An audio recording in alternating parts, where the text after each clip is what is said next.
Hello and welcome to this week's episode of Crystalcast, and it's our final episode for this year. First and foremost, thank you very much for supporting this project, this initiative. It's been a wonderful journey to get it off the road and to bring it to you on YouTube and Spotify every Friday. This week we decided to do something a little bit different. I wanted to go sort of behind the scenes and explain, I suppose, what it takes to put together projects like Crystalcast, what it takes to put together CPDs, how we do casework, and rather than just myself talking, I've asked my staff to also participate in this week's podcast and, talk about what motivates them to work at Crystal Migration and some of the interesting things that they have seen in the past year. So I'm really, really excited for you to listen to this episode, and I hope that you enjoy it. Being a migrant myself and moving to Australia at the age of 10, I know the experience of what it's like to move to a country where you don't speak a language. I came here as a refugee, and I really had no exposure to an English speaking culture before. I didn't speak a word of English, and it was tough. So that sort of upbringing did motivate me to not necessarily get into migration. I think I'd be lying if I said I've always wanted to do immigration, but I always wanted to do something that helps people, that somehow makes someone's life easier, because, I would never take the opportunities that I've been given for granted. I know that if I stayed back in my home country, my life would have been very different. And even though I've been in Australia now for 25 years, I'm still very much attuned to the fact that I am very, very lucky to be here. And it's something that motivates me to help other people. When I see individuals come and seek advice, and there might not necessarily be sort of a solution. I always say, there's options, but there's not a solution.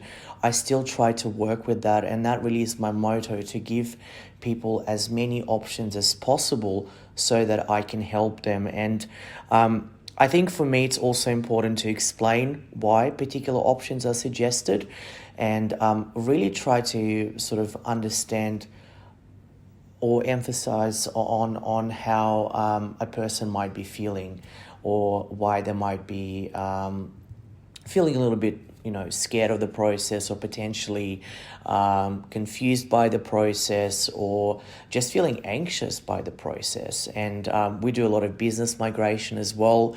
And the same comes with employers. Employers come to us and say, we need these staff to work for us, yesterday.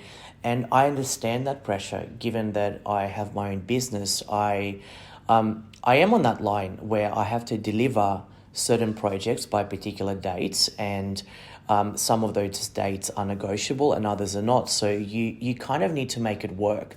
It's just one of those things where you'll never get it perfect. I don't believe that there is such thing as perfection. I think you can strive towards being better, but you learn to make it work. You learn from your mistakes, you learn from what not to do, and what works, and that really sort of sticks with you. And as I progress through my career, I'm finding that I become better at facing situations that I may not have faced before, and that is what motivates me every day. To get out of bed, to come into work, and rather than see something as a challenge, I do see it as an opportunity. I may not necessarily want to deal with it straight away, but I see it as an opportunity. And if you come up with a viable option, then that's a win for everyone. And to me, that is the greatest gift in working in this particular field.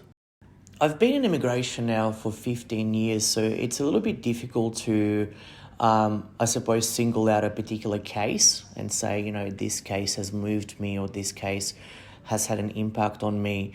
For me, it's about being able to come up with a solution, and being able to, see that genuine happiness that employers experience, that my fellow practitioners experience when I help them out, or migrants experience. That, to me, that is, the memorable part of doing my work.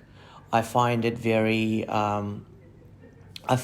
rewarding. I find it very just motivating in general. So in terms of specific cases, there's been clients that I've worked with years ago, and we still keep in touch. We would go out for lunch. We would send each other Christmas gifts. And I think that's the sort of relationship that you develop with with individuals, because clients don't necessarily see you as a service provider. They see you as as someone they can go to, as someone that they can confide to. And I was once asked at a CPD, well, why do you go that extra mile? Why not just do the work and get paid for it? Well, the simple answer is it's just not my style. For me, this isn't work. It's not a job. It's a career. I've chosen this as something that I want to do on a permanent basis. So for me, it needs to be more than just, lodging an application, getting paid for it, and just forgetting the case. It's about forging those long-term relationships, and knowing that I did the best that I could have done. Now, I suppose when it comes to working in migration, and what is the best part when it comes to working in migration, there's a lot of variable factors. To me personally, it's the interaction that you have with people, and you are dealing with real people. You're dealing with real scenarios, and you truly do change someone's life. Whether that's making someone a permanent resident, whether that's having a cancellation revoked, or whether that's just bringing someone into the country so that they can study, or just sort of, immerse into our Australian culture. So there's just a number of different benefits. And for me, I suppose if I did have to pick one, it is that appreciation. I know that it is a very demanding job.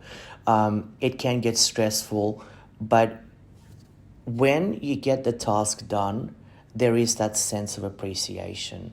And for me, that is the best part, knowing that you truly have changed someone's life for the better. And most of our work does come from referrals. And I think that really is the testament of doing a good job. It's not something that you can just put on Google Ads and say, I'm a good immigration lawyer. You have to have that integrity. But that integrity comes with time, it comes with consistency. And if you're able to maintain that, it really does become your driving factor. But you have to have passion. In this job, I think passion is what will motivate you, and that will make you appreciate everything that you do when it comes to immigration. And now let's talk about CMT or Crystal Training. It's definitely a massive passion of mine. It's been amazing to have been running CPDs for 2 years, and there is a lot of planning, and there's a lot that goes in the background. You don't just magically appear on Zoom and everything goes smoothly. There can be a bit of chaos behind the scenes sometimes, but we make it work, and it all starts with planning. There's got to be meticulous planning, and it starts well in advance. So, for example, sitting down and thinking, well, what are the current trends? And we always seek feedback, and I think that's the most important thing. For us, it's not about what everyone else is doing, because I think that's irrelevant. It's about what do migration agents and immigration lawyers want us to do. So seeking feedback is really, really important. And, when we send out those surveys, we take so much care and diligence in understanding how to plan the next year. And that's how we plan this. We get a lot of emails saying, can you do a subject on this? Can you do a subject on that? And we think, well, maybe there's a common theme here. So why don't we do a particular subject that addresses everything? So that's how we plan, and it's really important that we try to cover broad topics as well. We don't want to be known as the cancellations CPD provider or the family visas CPD provider. We want to be versatile in what we do. And it's been really, I think one of the great things about this year is the reintroduction of face-to-face CPDs. It's something that I loved doing prior to opening up CMT. And, when it comes to face-to-face, you can't compare the interaction. It's the being able to meet the person, being able to have that conversation afterwards, and just having that live interaction. Now, I think that online classes are fantastic. They've come a long way. People have embraced online classes, and it's been amazing, actually. We went through the global pandemic, and we were able to carry on CPDs, and the world didn't really stop. But there is a difference. I do believe that there is more interaction, and as a presenter, I get more out of face-to-face CPDs, and the feedback that we had in relation to face-to-face CPDs from attendees, they get more out of it as well. But we also understand that, it's not possible for everyone to attend face-to-face CPDs. So we do try to, again, it's not about what we want. It's about being able to cater to as many audiences as possible. And it requires a meticulous organization. It starts off with simple things like booking a venue, making sure that it doesn't fall on a public holiday if we're presenting in a different state, making sure that simple things like catering, the subjects are up to date, the presenters are briefed on what they have to do, and there's a run sheet. And it's nice when you, as an attendee, walk in, you're being greeted by someone, you're being ushered into the room. There is a schedule that's being followed. I think when a CPD is not organized, it really shows. And also, I think a key to a successful face-to-face CPD is lots and lots of food. And that's something that we definitely get at our CPDs. We do like to feed our attendees, because at the end of the day, it is a long day. You have to concentrate a lot. So to be able to just kind of go out and grab a sandwich, get a coffee, interact with your colleagues, I think that makes it great. So for me, organization is everything. At the moment, we're organizing our face-to-face CPDs for June. That's how far in advance we have to plan. Now, as I mentioned at the start of the podcast today, it's not about me talking. It's also about talking to our team. And first cab of the rank, we've got Juan Silva, who's our migration agent. He's been with us as an intern. That's how he started 2 years ago, and he's progressed to being a registered migration agent. And it's awesome to have him here. So I've got a couple of questions that I want to ask him. Juan, what motivates you to work in immigration? First of all, thank you so much for us for the introduction, and it's been a great time here at Crystal Migration. It's been a great learning journey, and I absolutely love it and look forward for the future in the company. And yeah, look, what motivated me to work in immigration is because I'm a migrant myself. I have been in Australia for nearly 12 years, and I have lived here. I always apply for my visas. I went to the UK to live there for a time, and I was thinking that I'm going to go back to Australia. I prepared my application for the partner visa because I came on a partner visa, and in the process of that, I was thinking, look, I actually like this. I actually like putting together my story, putting together all the documents to support my story. And I said, I can definitely help people doing this, because I know there is a lot of people that is in a similar situation. I mean, who doesn't love Australia and who doesn't want to stay here? So I said, you know what, I'm going to put all my effort to help people and be part of this. Absolutely. So that's my main motivation. That's an excellent response. What about any case that has moved you? Yeah, I can definitely speak about the case of a person, a very talented person actually, that initially applied for a distinguished talent visa, and his visa got refused. And that case was assigned to me, and when I opened what this case was about, I realized how amazing this person is and how highly talented in the music field. And I was like, oh my god, like how could they refuse the visa of this person? Like this person is incredible. So it was a high motivation for me because I actually was in Vienna when this happened, and this person is a musician. And in Vienna, I had the chance to experience classical music. I went to this concert, and I was like, wow, like whoever do this music, it's amazing. And this person actually is is a musician in classical music. So I was like, wow, I have a very high motivation to write about this person, given all the evidence that is before me.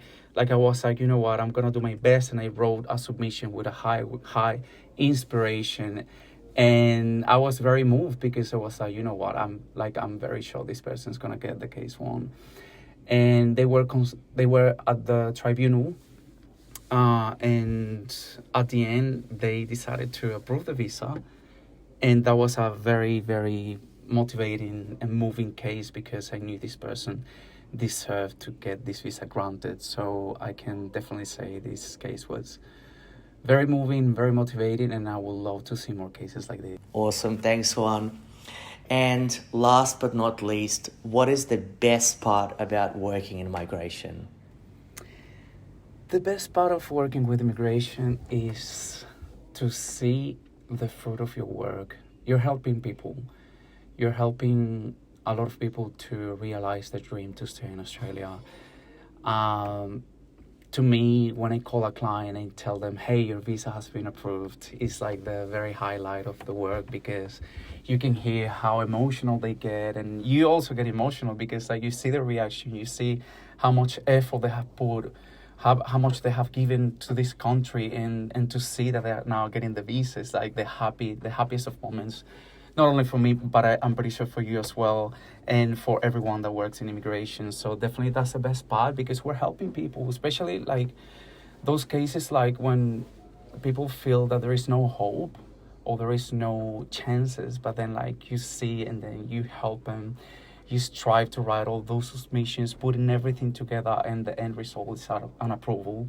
That's definitely the best part of working in immigration. Just helping others to realize the big dream to stay here in beautiful Australia. Juan, it's been a pleasure chatting with you. Thank you so much. And you are an awesome contribution to the team. Thank you.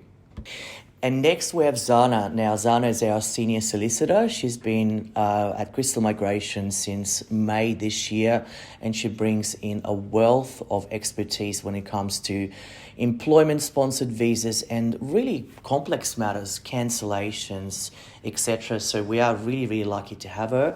Zana, thank you so much for doing this interview. The first question that I have for you is, what motivates you to work in immigration? Thank you, Ross, for the question. I find a lot of fulfillment in helping individuals navigate really complex immigration processes and just making sure that their dreams become a reality. Excellent, thank you. Has there been any case that has moved you?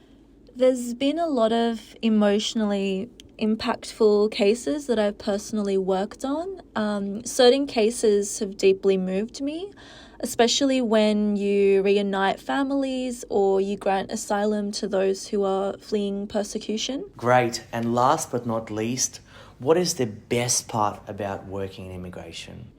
I think the best part about working in migration is witnessing the life-changing impact that some grants and immigration decisions have on individuals and their families and their futures, and when they come and thank you for all your hard work. I think that's the best part. Thank you so much, Zana. I really appreciate your time, and like I said before, we are so lucky to have you on the team.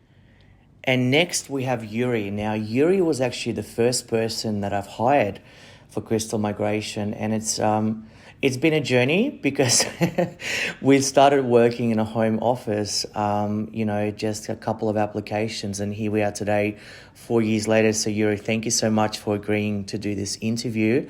First question, what motivates you to work in immigration? Thank you, Ross, for inviting me to participate in this podcast. I guess one of the reasons that motivates me to work with immigration is just to see people achieving their goals. It's really pleasurable seeing my clients calling me, thanking me for helping them out to achieve their goals. I am an immigrant myself. I came here in Australia on a student visa, and I also have my goals, which is to achieve PR. I couldn't agree more. And what is the case or that one case that has moved you? One of the cases that touched me a lot was when a family came in here. They had a visa refused. We understand that sometimes the decision stays at a very discretion at the department officer. But we knew our client. We knew that they were genuine. We knew that they were working. They were hard workers. They were working hard to keep their child in the school. So very nice family, very polite, very well educated, and I wish them the best. And then we appealed to the AAT. We wrote submissions and everything. We compiled the documents, and we were very fortunate that the member considered the case and remit the case back to the Department of Home Affairs for the visa grant.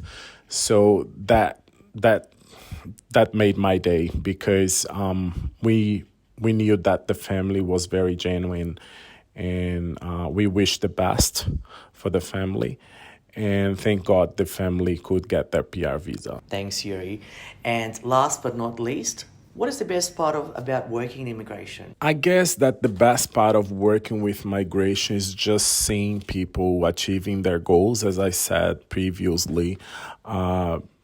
Personally, seeing people achieving their goals fulfills my soul. And it's kind of a victory for me as well, because I feel that professionally, my mission has been accomplished. Thanks, Yuri. Like I said, you've come a long way. You've been with us for so many years now, and I look forward to what you're going to bring in 2024. And now we have Claudia. Claudia has been with us for almost 4 years as well. She started off as a consultant, and now she's our senior manager.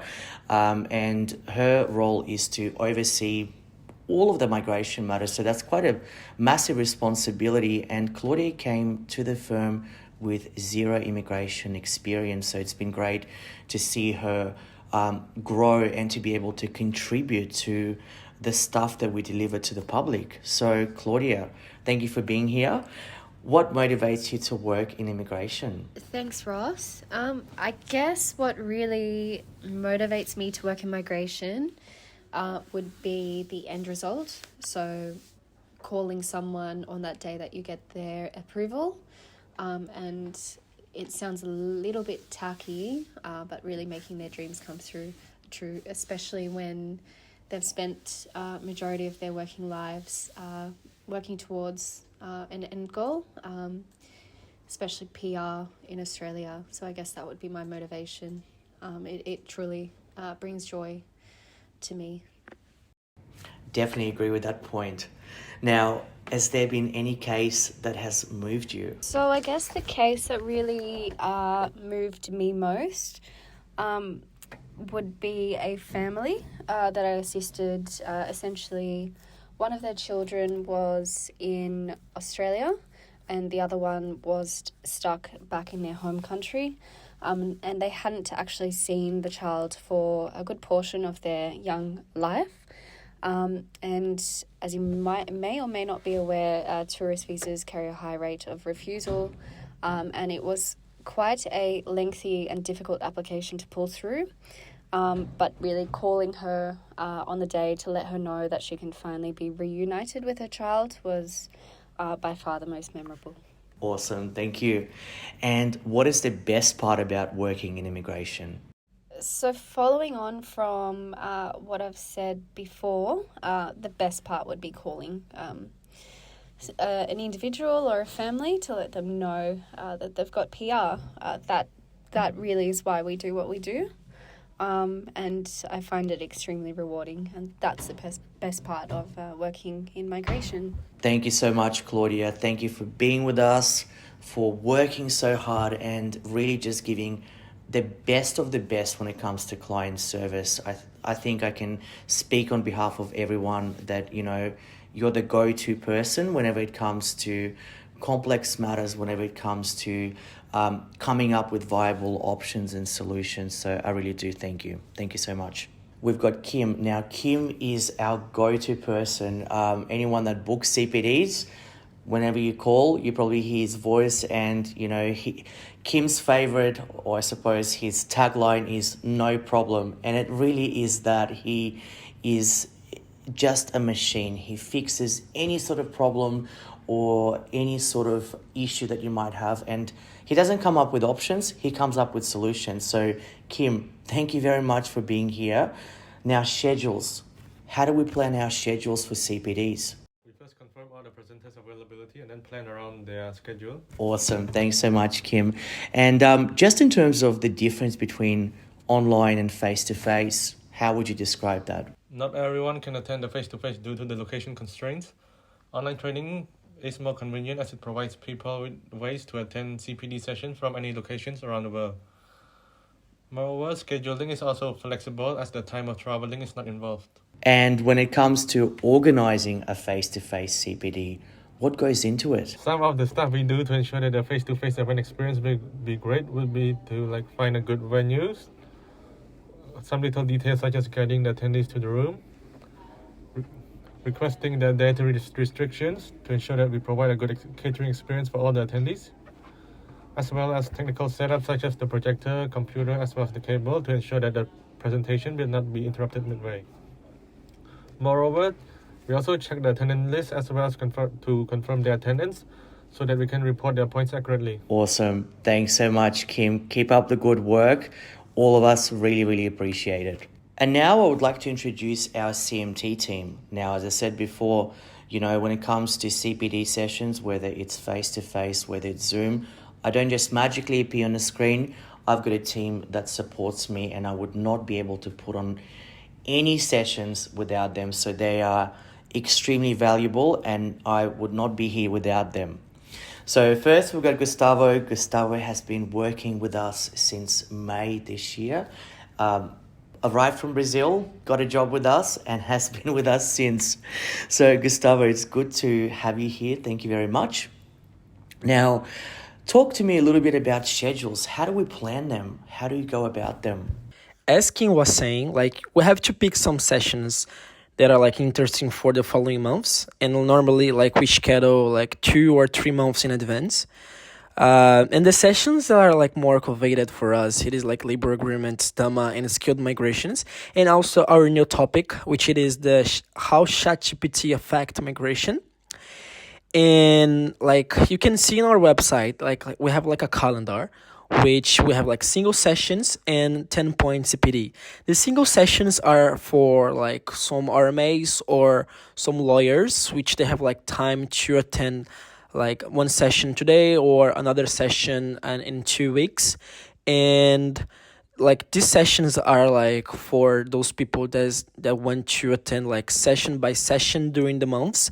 And also we have the 10-point CPD, which is kind of a tool that we invented for those that doesn't have enough time during the year or the month, and then the people can attend sessions in one day, and also renew the license in one day, because they are attending 10 points in one day. Excellent. And just from your point of view, what do you see there being as a difference between the online CPDs and face-to-face CPDs? All right, so particularly speaking, I prefer face-to-face because involves networking. It is more interactive, if you are like an RMA, you can speak with another RMA, like your coworker, about like news or new ideas or proceedings that like you are doing. You want to share it, your ideas, you know. And I think like some people prefer face to face because it is better to learn when like someone it is like in front of you. You can like ask questions, you can like leave some comments, and also you can feel what is being saying. Yeah, I definitely agree with that. And when it comes to organizing a face-to-face CPD, how does that work? So it starts when we are planning the schedules because we want to like reach all the clients in Australia. Like this year, we hosted face-to-face sessions in Perth, in Sydney, in Melbourne, and also in Brisbane. And like the organization of face-to-face session involves like a lot of small details that makes like a big difference in the end. Awesome. Thank you very much, Gustavo. Thank you for being here. Well, I really hope that you've enjoyed our final episode of Crystalcast for this year. If you like what you're hearing, please make sure that you subscribe to our channel. We are available on YouTube and Spotify. We wish you and your family a happy holiday season, and we will be back with season 2 in February. And we've got some very exciting things which I probably can't reveal just yet, but stay tuned and we look forward to seeing you in 2024. Thank you very much.